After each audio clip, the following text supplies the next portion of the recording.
Detroit Craft Academy. Detroit Crafts with Jody.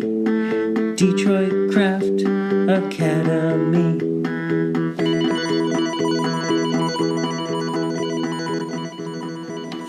You are listening to Detroit Craft Academy, episode number 2. In today's episode, we will be talking to Liza Michelle Rifkin, the designer and jeweler behind Liza Michelle Jewelry.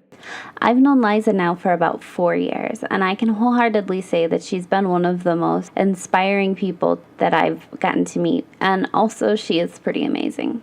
She's actually one of the people who pushed me to make the jump into working for myself, which I do mention in the show.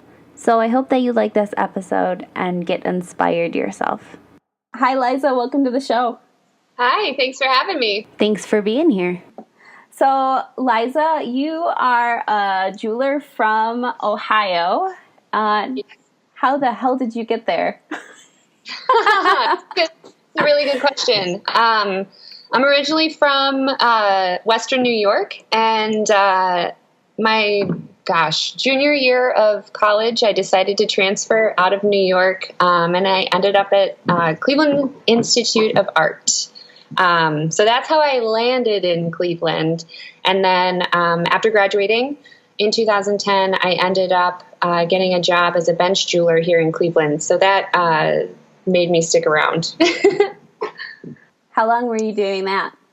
So I worked at that company for 2.5 years, and while I was there, I was building my own personal studio as well as working at CIA as a artist in residence. So it was pretty cool to be able to work at my at the college I graduated from right out of school. So you're kind of all over the place, or were? Yeah. And now you are doing your own business. Yep. Yeah. I'm coming up on my 4th year anniversary of being full-time with a business. And I started it because I hated working for somebody else. It was a combination of hating my job and figuring that I could do it myself. And so I took the plunge and haven't looked back. So you do a lot of different cast objects. Was that something that when you first started your business, were you doing all the different cast branches and things like that?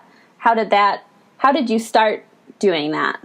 So in college, probably my first year when I was at Pratt, was the first time I ever cast a twig. I made a teapot and the handle was a twig. So it was then that I discovered that you could cast natural objects. And then farther along in college, I'd say like junior, senior year, I started exploring different objects from nature that I could cast. So I actually started really with casting bones. I would cast teeth and vertebrae and smaller bones to assemble like larger pieces of jewelry. It was a lot more sculptural than what I'm doing now. So that was sort of the impetus. It was like sort of stretching the limits of the process and figuring out what works and what doesn't. And then when I started the business, I knew that I wanted to work with the natural motif because it's something that's really important to me. I draw a lot of inspiration from it. So at the time, I didn't have my own casting set up. So I was sending out twigs to this mom and pop casting company in Albuquerque. And so they would cast anywhere from 50 to 100 twigs for me at a time in sterling silver and bronze. And they'd ship them back to me, and then I would make and assemble the jewelry in my home studio. So it was when I went probably, 6 months into being full-time with the business, I invested in my own casting setup and a studio so that I could have more control over my process. Have you been in the same studio? Like, were you working from your house when you first started, or did you always have a studio? So when I first started, the spare bedroom of my apartment was my studio for about, 3 or 4 years. And then as soon as I invested in the casting equipment, I knew that I needed its own space. It needed its own space. Fumes and flames don't really mix with apartments very well. So I figured it was time to put my big girl pants on and get a studio. So I was fortunate enough to find a beautiful space in the Ohio City neighborhood of Cleveland. And it's a little storefront, and it works great for me. Been here just 3 years, hit 3 years. How has your jewelry changed since when you first started your business to where you are now? Sure. So I'd say when I first started, I was really interested in exploring alternative materials. So I would work a lot with antler and bone, and playing around with setting different sort of materials behind antique watch glass. So like mustard seeds or, something like that had color. So it was really more an exploration of the materials that I could use. And since then, it's evolved into much more of a fine jewelry line. I've definitely sort of pared down my style, and I'm focusing more on working in gold and with precious gemstones. I love working with that kind of stuff. So it's really just been an evolution towards more sophisticated work, while hanging on to that natural motif and the same values of using eco-friendly materials, conflict-free diamonds, as well as all recycled metals. What do you think is the biggest challenge that you've had to overcome? I would say that the biggest sort of difficulty for me was just that I have no business background. So I think the hardest thing for me was setting up the business, doing everything sort of by the book, accounting and operations and paying sales tax and all of that stuff. I never really knew how to do. So I'd say the first 2 years in business was like a crash course in how not to run your business. Yeah, it's everything wrong. Super scary.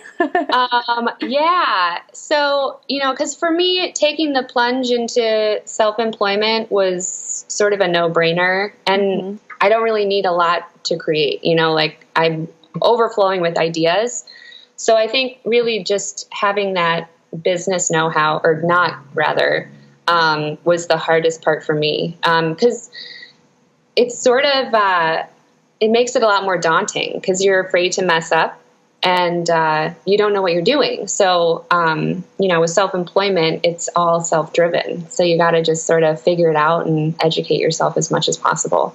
Oh yeah, that's like it's the scariest thing.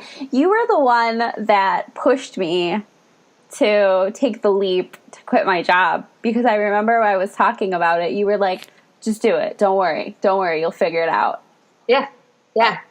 I was actually laid off from my my job, so I didn't have a whole lot of choice. It was either like try and find a new job, which would have meant that I'd have to move, or do it myself. And it was like, I hit the ground running. I didn't look back. I didn't stop to figure anything out. I was let go on a Wednesday, and by Friday I had 3 shows lined up. Like, I was just not ready and ready to go. Yeah. So when you started, you were doing a lot more shows, and now you are kind of stepping away from the shows. Michelle Rifkin of Liza Michelle Jewelry.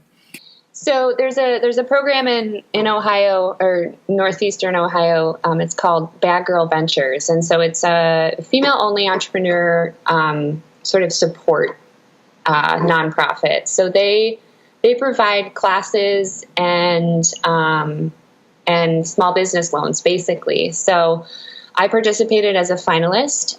There were 10 finalists in my class, and I was a recipient of a $15,000 small business loan. So I'm currently working through that right now. So I'd say 2015 was the last year that I did a ton of shows. I want to say I did at least 42 that year, which is insane and way too many. And don't do that. Don't. Whoever's listening, don't do it. Like, It's awful. It's too much. And so last year was about sort of refocusing the business. And something that I didn't think I would like, but have since fallen in love with, is doing custom work. So I work with clients collaboratively all the time to make jewelry for pretty much any occasion. The biggest draw for me is definitely engagement jewelry. So, and it's so funny because like the anti-establishment art girl in me is so surprised that I'm working in like the wedding industry. It's insane. Right. So last year it was a major shift from shows to bespoke work, doing, custom wedding bands, engagement rings, and then, memorial pieces and stuff like that. And then this year, with the loan that I received, starting a new business on top of the jewelry business. So I'll be doing manufacturing. I'm offering casting services to jewelry companies, furniture companies looking for handmade and one-of-a-kind hardware, as well as anyone that needs small parts cast. So model makers, anything like that. And that's going to reach outside Cleveland. You'll do that for anyone. Yeah. So the phase one with the casting business is definitely catering towards local. I'm really invested in making Cleveland a jewelry destination like New York or LA, where they have so many resources. I mean, you can go to New York and walk down the street and go to 10 or 15 different casting companies and, supply companies, and you can walk in and, pick out your materials. And I want to provide that or at least start the trend for that in Cleveland, because we have, at least 5 colleges that are producing metalsmiths, as well as tons of interdisciplinary craft centers that are teaching jewelry and metals. And so there's a large community for it, and I want to sort of start building up that community and providing resources. Yeah, so you'll be the first casting in Ohio then, first jewelry. Yeah, there's definitely independent jewelers that have casting setups, but there's nobody that's advertising it for commercial use. They'll do an order here and there that I know of, but there is not a dedicated casting service business in Ohio for jewelers. So like precious metal casting. Yeah. So you were originally from New York. Yeah. And that's where your family is from. Yep. Did you come from a creative family? Yeah. So my grandmother loved to paint. My mom has always been sort of a crafty lady. And she was really the big impetus for me when I was younger. She would sign me up for like every single art class and after school stuff. And then we were always crafting at home. So that's sort of where I started flexing my creative muscles and started, to fall in love with art. And then it's funny, all throughout middle school and high school, probably up until my junior year, I was going to go to med school. I wanted to be a doctor. I was ahead in math and science. I was like on track to go to med school. And then Yeah, what flipped the switch? So I believe it was sophomore year of high school, I took a jewelry making class where we were working with like copper and brass and stuff. And I remember I soldered my first piece and I was like, okay, this is what I want to do. I went home and I was like, I'm going to art school. Sorry, mom and dad. Like, I found what I love. So I'm really lucky in that respect. I fell in love with jewelry making at like 16. By like 17, 18, I had figured out where I wanted to go and who I wanted to learn from. I only applied to one college in high school, which was Pratt, which is probably really naive and arrogant of me. But you did it. I knew that, Pratt in New York had a jewelry professor that I knew I wanted to learn from. She was the best in my eyes. And so I did. Well, that makes a lot of sense then that you started casting bones and stuff. Yeah, I know. it all ties together. And it's interesting. My thesis in college was the whole idea of it was sort of changing perception of beauty. And drawing attention to either things that are taboo or often seen as grotesque, or even just items like the twigs and pine cones that I cast that are sort of like the detritus of life and nobody really notices or pays attention to them. So for my thesis in college, I did my work on medical oddities and freak shows at the turn of the century.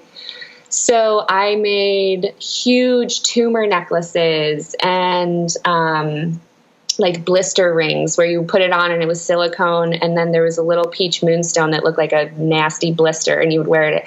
And so it was like stuff like that. And so my goal was to make ugly jewelry out of beautiful materials and sort of like switch it and play around with perception and sort of pushing that idea of beauty and what it actually means. I've always sort of loved toying with the idea of like conventional beauty versus, beauty's in the eye of the beholder, and playing around with perception. Like people all the time will tell me with my twig jewelry, like, well, I never really thought of a twig as beautiful, but now that I see it, in sterling silver or gold, it's it's beautiful. Like I want to wear that. And so that's sort of, that's the drive between the work that I do, is that I want to call attention to these things that we, don't think about or don't focus on. Yeah. So I have people all the time tell me like, oh, ever since I saw your jewelry, like I always pick up weird seed pods and stuff for you to cast. I like all the time people will bring me like handfuls of like pull out of their coat pocket, like some twigs that they found 3 weeks ago. And I've been guilty of that one. Yeah, it's great. All my neighbors call me the twig lady. It's really cool. Oh, it's like the mini version of the log lady, except you do cool things. Oh God. Yeah, I hope so. So what continues to inspire you? Like especially with the wedding jewelry and stuff, it's so unique. Like, what inspired you to move in the direction that you are? And so with the wedding jewelry and the fine jewelry, a lot of it is actually inspiration from the gemstones that I work with. Let me back up a little bit. So the most exciting part about designing the wedding jewelry is when it's custom and I get to sort of tell the story of my client through a piece of jewelry. And that sort of is what is feeding what will be my bridal line and my fine jewelry line, is sort of creating a story and playing around with the different gemstones and stuff I have. So I love doing, I guess what you would call alternative engagement rings. Especially nowadays, people are really sort of rejecting the standard diamond, solitaire engagement ring. Oh yeah. And I think, people are just, everyone is different. Everybody's relationship is different. And I love speaking to that. So nothing in my bridal line is going to be like multiples. Like you can get this ring 100 times. It's all one of a kind. Yep. I get, unusually cut gemstones. I play around with composition and texture. And it's really, for me, about creating a really interesting composition that makes people stop and say like, I never would have thought of doing it that way. Or like, I didn't think that you could have a piece of turquoise on an engagement ring. And so it's sort of that discovery and surprise for my clients that I really like to do, because it just makes it way more interesting. It's a much more tailored experience. And I love, like, I just got off the phone with a guy in Tennessee who his girlfriend said, you can just wrap a twig around my finger and I'll marry you. Which was basically like, you can put a twist tie on my finger and I'll marry you. It doesn't matter what the ring looks like. And he was like, well, maybe I actually will. Oh my God. So he's as we speak going out and picking out a twig. He's going to mail it to me. I'm going to cast it in white gold and then pop a diamond on that beauty. And so that is like the coolest part for me, is that it's not me designing a ring for somebody. Every single piece is a collaboration. So I'm going to ask you all sorts of questions that you think are really crazy in terms of, designing a ring, but I love it. It's like this crazy personality test, and what comes out of it is a gorgeous ring that's going to be, something that you treasure for the rest of your life. Yeah, and how cool is that like this guy that you're doing is actually finding the twig and sending it to you. It is so exciting. Like, to be involved in a process, jewelry is a highly skilled field. Not anybody can do it. And so when you get people, especially men, who don't know anything about jewelry, they don't know the first thing about picking out a ring for, their partner. Not saying that men don't know anything about jewelry. No, just a few individuals I've worked with. No, and it's an intimidating process for anybody. I mean, it's a high pressure situation, especially if your partner doesn't know that it's coming. So it's like, but to sort of not dumb it down, but make it more relatable is really what I'm interested in. So if they can be a part of the process, that's great. They feel like, they're not casting the twig or setting the diamond, but they're instrumental in how it's going to look. And they had their hands in the process. Right. Absolutely. Is there anything that you think surprises people about your work? Gosh, I don't know. I guess the one thing that people are always surprised about learning about my business is that I hand make everything, which sounds sort of obvious, but more specifically, I hand roll all of my own sheet and wire, which allows me to be really sustainable because I can recycle everything. So what does that mean to somebody that doesn't know anything about jewelry? So I basically melt down all of my scrap and I pour it into what's called an ingot mold. So it's either like the shape of like a sheet, or there's ones with tubes. So you can pour it in like a cylindrical shape. And then I have a rolling mill, which is just like a hand cranked, tube polished steel rolls, and you roll the metal through it and it flattens it out. So that's how I make my own sheet. And then with the cylinders, I'll take that and actually hand pull it through a draw plate, which is basically just a piece of steel with a bunch of different size holes in them. And you pull the wire through and you work your way down to get thinner and thinner wire.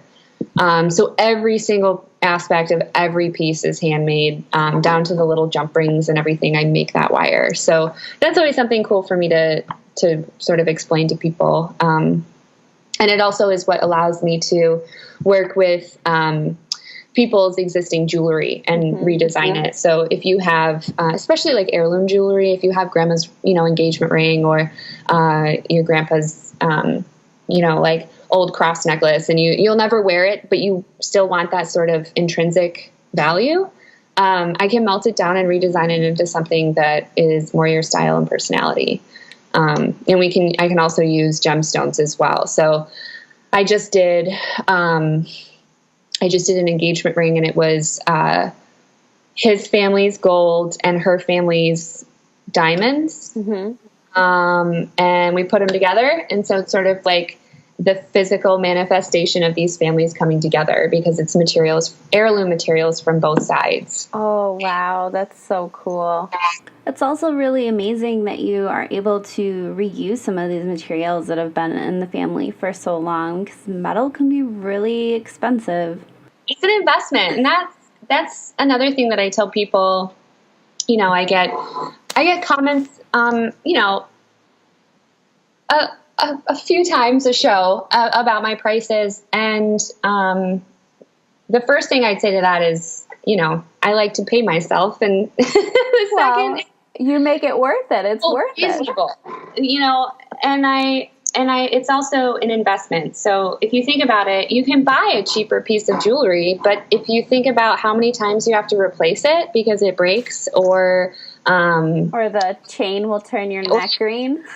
Yeah, or even like if you lose it, I feel like my pieces are designed to be future heirlooms. So it's something that you're really going to treasure. It's something that you're going to hang on to and be careful with and pay attention to. And that's what's really cool to me, is that, this jewelry is going to last longer than any of us. And so it'll continue telling its story, and it'll pick up stories along the way. Yeah. Oh, that's beautiful. That's like a jewelry poem. So, like, when you were in school and like you started doing the jewelry, did you have any big influences that kind of guided you in your path? Gosh. I the biggest impetus for pretty much everything that I did in school was rebelling against whatever was like conventional or what they were teaching. So like all of my classmates were off making like really pretty, very precious pieces, or, like highly, highly conceptual, and, maybe not the most visually interesting, or, just sort of like pretty pieces. And I wanted to see what would happen if I made ugly jewelry. I mean, who wants to look at like a boil necklace or like exploding, pustule rings and, I got nasty with it. And I explored materials. I worked in silicone and enamel and wood and antler, and I painted things you shouldn't paint, and I cast things you shouldn't cast. And, for me, it was a lot of, it was process driven and material driven, really. I wanted to explore what I could do, and the limitations of what that is, of what that would be. It's really cool that your jewelry started with that type of thing too, because it's transformed into such a different thing that like it's almost like its birthing process, like literally like starts as this nasty creature thing and transforms into this beautiful creature. Oh, I know. And it's so funny, when I was in college, God, I was arrogant. I was like, I'm going to be a conceptual jeweler. It's going to be wearable sculpture. I'm going to, have wildly successful gallery shows in New York and London and LA. And I'm going to live off of my conceptual art. And then I graduated in 2010, which, was still during the recession. And I had no prospects, no money. And like, I had amazing work, but doesn't work that way. Yeah. The highly glamorous life that I thought I was about to lead didn't really work out. So the first time that I knew that I could sort of make money off of my jewelry, and not in a like artist in a gallery sort of way, was right out of college. I did a studio assistantship in Tennessee at Aeromont School of Craft. So it's this like gorgeous, picturesque little artist commune at the base of the Smoky Mountains. And I was given free room and board, but any spending money I had to come up with on my own. And so I started, we had a studio we could work in, and I started just making pieces to sell to the students that would come to the school for workshops. And I made good money. And I was like, I can do this. This is pretty sweet. So when I moved back, so when I moved back to Cleveland, I sort of had that confidence, which was the impetus for me to keep making work while I was working for that other jewelry company. Mm-hmm. And sort of like building up my arsenal of tools and skills, so that when I did launch my business, I could keep up with production and sort of make what I wanted to make. And earlier you said that you went to Pratt because there was a teacher there that you wanted to study underneath. Yeah. What was the move from Pratt to Cleveland? Like, what brought you to Cleveland? So the Cleveland Institute of Art, CIA, was on my radar since high school, actually. And when I was at Pratt, coincidentally, two people that were a year ahead of me transferred to CIA. And so I had an opportunity to drive out to Cleveland and visit them and see how they liked it. And they were both jewelers as well. So I came out and I looked at the studio and I met Kathy Biskevich, who at the time was the head of the jewelry metals department. And I fell in love with the whole place. Was sort of not very enamored with the idea of living in Cleveland at the time, but I knew that I wanted to study there. So that was sort of the impetus for that. It was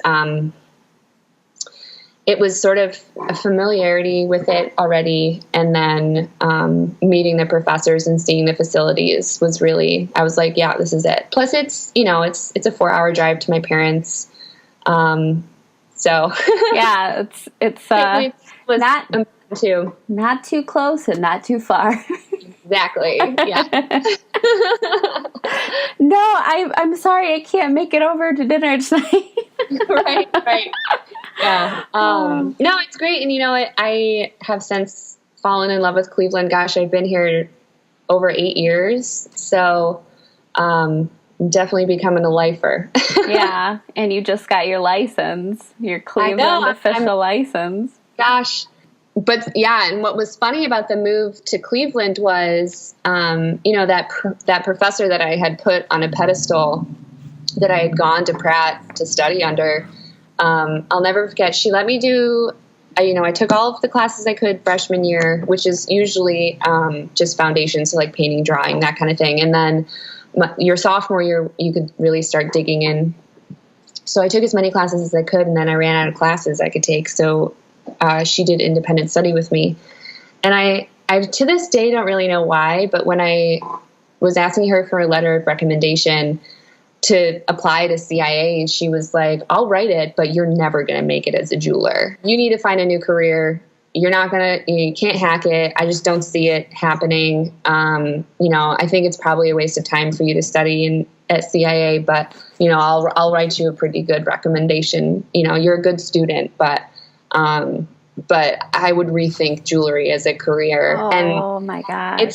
It's funny. You hear people say that it's those negative comments that drive them. And it since then it's sort of been like in your face. Like, yeah. Wrong, Yeah. Sometimes you just need somebody to do that. And I think it takes somebody with a strong mind to get past that too, because like that's somebody almost at that age, you're so young and people shape who you are. So It's like somebody trying to frame your life for you. Maybe she saw that you did have potential and was just like, She was just messing with me. She's like, she'll make it. She's too stubborn to give up. Yeah. So if you could go back in time and give yourself advice, what advice would you give yourself? Gosh, just to trust myself and to trust the process and also my gut and decisions. I never really strayed from what I thought I could do, but there was a fair amount of self-doubt in there that I could have done without. And the other thing, with starting the business, I would just say, having just completed basically an MBA crash course, is to just, it would have been nice to have invested more time in educating myself about running a business earlier on. I think I might have been in a different place at this point, but either way, I think just trust yourself. Yeah. Self-doubt. It's like, especially in entrepreneurship and especially for creative people, I think that, what you hear a lot, or what I hear a lot from, other business professionals that are not necessarily creative is, with creatives in business, it's a hard thing to do because what you're doing is so tied to who you are and it's so important. When you're making art and selling it, it's not like, you're an accountant, you can leave work at home. Like you're thinking about a piece of work all the time until it's finished. And even after it's finished, you don't think it's finished. And so I think for creatives, it's really important to know that about ourselves and, don't compromise it because I think that's what makes us successful. But I think trusting yourself, and also, don't be afraid of the operations side, because it can be creative and it can be exciting. Yeah, I think self-doubt is definitely something that all artists deal with. I will say that the fact that we had to do critiques and stuff in school did a lot more for the confidence than it did to actually tell us how our work was.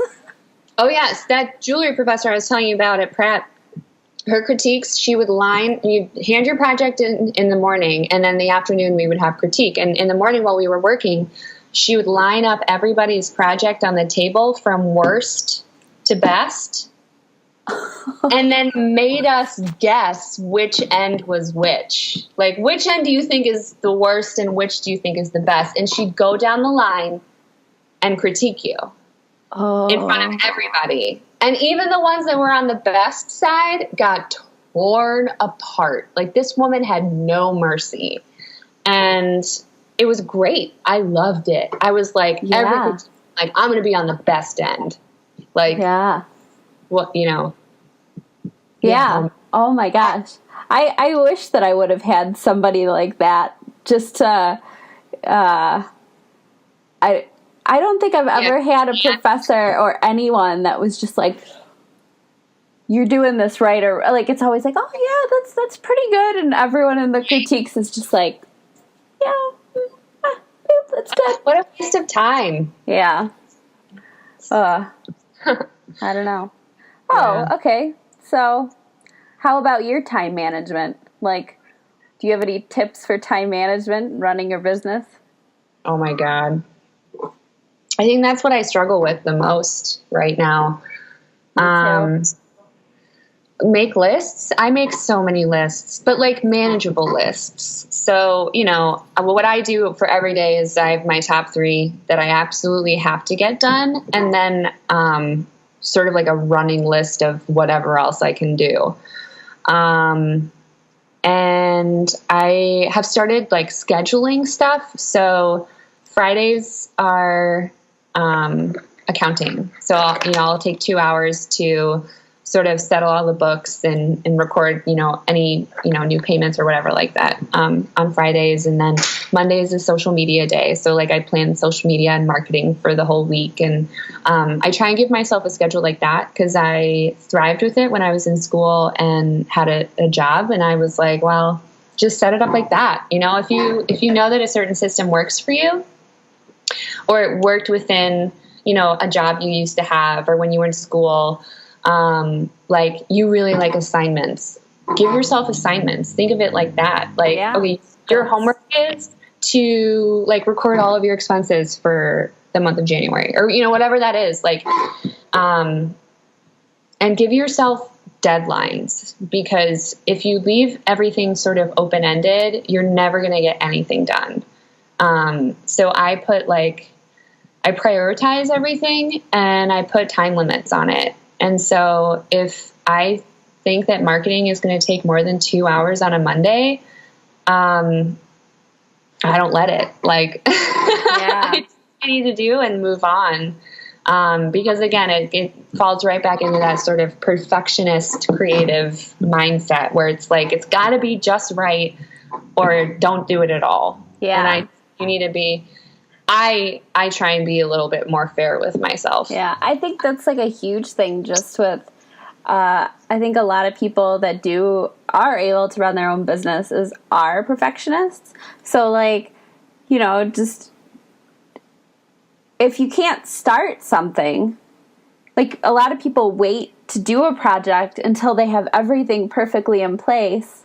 Right. So before they even start it. And like if you never start it and it's just an idea, it'll never go anywhere. So just do it. There's never a perfect time. There's never a perfect place. There's not really even ever a perfect idea. It's all trial and error. And you don't know until you do it. Like I just heard a saying the other night, if you don't ask a question, the answer is no. And so you can't. I like that. can't get any worse than that. The only way up from that is a yes or another no. But at that point, that's the expectation. So if you don't ask, the answer is no. Oh my gosh, that's so good. I want that, like, and also tattooed somewhere. Right? I know. I don't like tattoos. I can't. I'm just scared of them. I'll get it for you. Okay. And then also,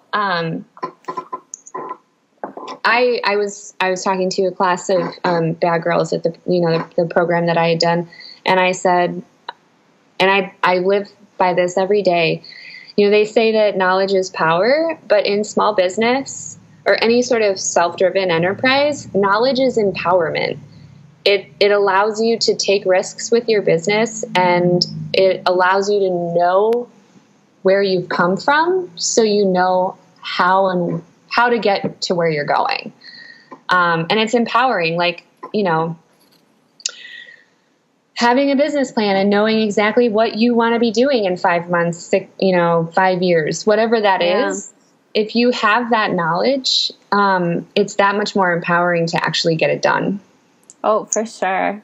For sure. So with the upcoming year, you're starting the casting thing. Do you have any major goals that you want to do in the future that are just like lingering, that big ideas, anything you could talk about?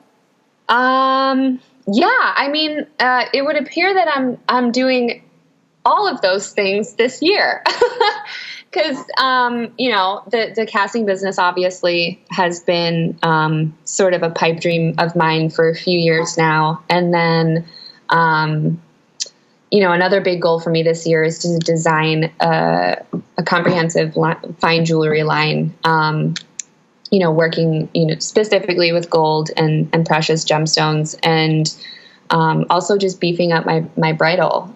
So those are really the big three. Mm-hmm. Yeah. And I'm going for all of them this year. So, and you are rebranding this year, correct? Yeah. Yep. Yeah. So, I had a fantastic logo made by a Chicago graphic designer by the name of Liza.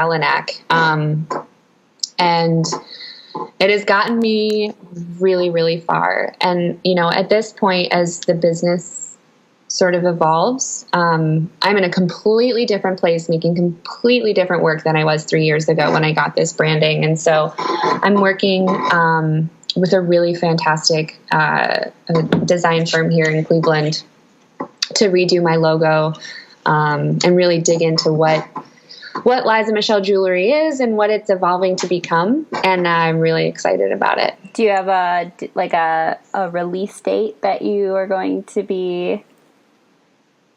No, we're doing it sort of slow and steady. They're actually going to be sort of privy to my design process for the fine jewelry line, so that they have a really good understanding of sort of what my day-to-day looks like, and how pieces are designed and sort of the aesthetic within LMJ. So I'm actually really excited. It's going to be a very interesting collaborative process. So. Cool. I like it. No set release date at this point, but stay tuned. Soon. Okay, and one more survey question. What is the weirdest thing that anyone has ever said to you at a craft show?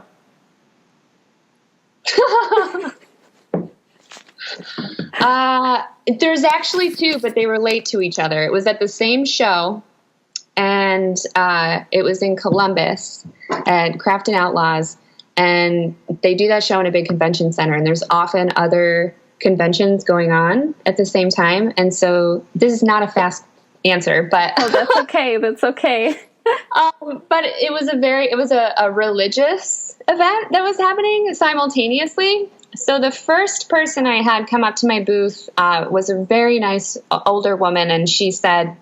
She got really excited when she saw the work, and she was like, "Oh my God, you're preserving God's treasures," and like flipped out like I was, preserving these gifts from God. I'm a very non-religious person. So I was just like, yeah, totally. And then the other side of that coin was I had a gentleman come up to my table and accuse me of plagiarizing God, and that I had no creativity and that I was just copying God's work. Oh, Yes. no. So I got both sides of that coin that weekend. Was it the same guy that was like asking you what your husband did? I remember that one. That's another good one. No, that was actually a show in Cleveland. I had a woman come up to me and ask me what my day job was.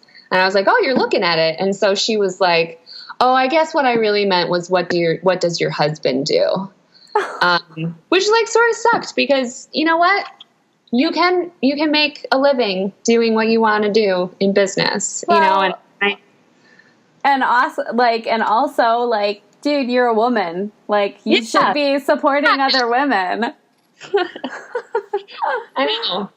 I always find it so crazy what people are, like, what will they say to you at the show, or even just about your art. It's so weird. Anyways, so Liza, if people want to get in touch with you after the podcast, how can they do that? Sure. So they can go to my website. It's lizamichelljewelry.com. They can email me. It's liza@lizamichelljewelry.com. And I'm also on Facebook under Liza Michelle Jewelry. You can also search LMJ and I'll pop up. And then I'm on Instagram as well. So you can see examples of my work, and it's just at Liza Michelle Jewelry.